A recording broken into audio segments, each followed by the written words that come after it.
Are you tired of climate change? Does global warming have you seeing red? Well, with just 999 payments of £999.99, climate change can be a thing of the past. Yeah, if only climate finance were that simple.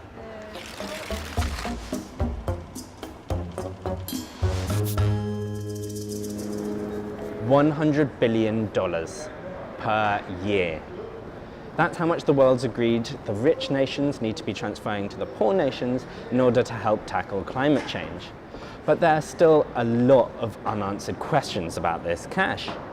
I'm here with the support of the European Investment Bank, so I caught up with their chief climate change expert to find out a little bit more about how the world is opening up their wallets to fight climate change. I sat in one of the plenaries and I got the impression that most of the developed countries thought that it was going fairly well, money was flowing. Most of the developing countries, I heard, seemed to be concerned that it was too difficult to access the money, that perhaps it needed to be more simple procedures. This obviously isn't the first climate negotiations at which climate finance has been discussed.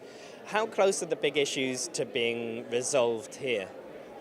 Yes, you're right. It was in 2009 that they first really talked about the 100 billion. And of course, it's actually included in the Paris Agreement, which was at COP24 in Paris.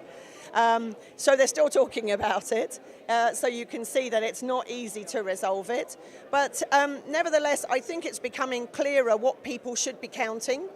What is not so easy is to work out how do we make sure that all the countries get their fair share.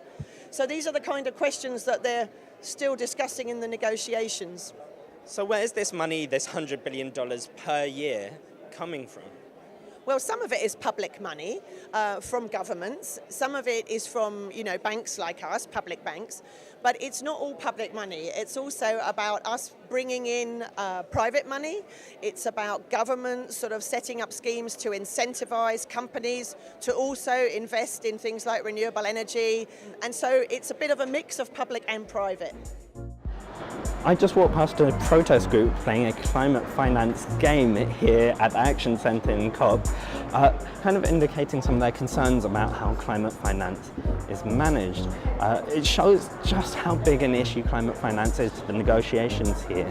And one of the biggest issues with climate finance is keeping track of where the money's coming from and who it's going to. So I think the important part of it is setting a series of guidelines for donor countries to actually say their projects that they're financing. And so the debate here is around that kind of the amount of transparency that is needed to reassure developing countries that they are actually seeing more projects on adaptation and mitigation and that it's actually serving the main purpose, which is to help developing countries, but specifically least developed countries and those who are most impacted by climate change, specifically small island developing states. $100 billion is just this huge amount of money.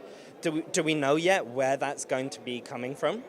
So actually, 100 billion is not that much. When you look at resources needed, 100 billion is not that much. It's just the entry level. How we do it, and the amount of transparency needed, that is something developing countries really care about. Climate finance isn't the only issue that's being hammered out by negotiators here in COP. The Paris rulebook will lay out how the Paris Agreement is actually put into practice. And I'll be leafing through that tomorrow, which is my last day in Katowice.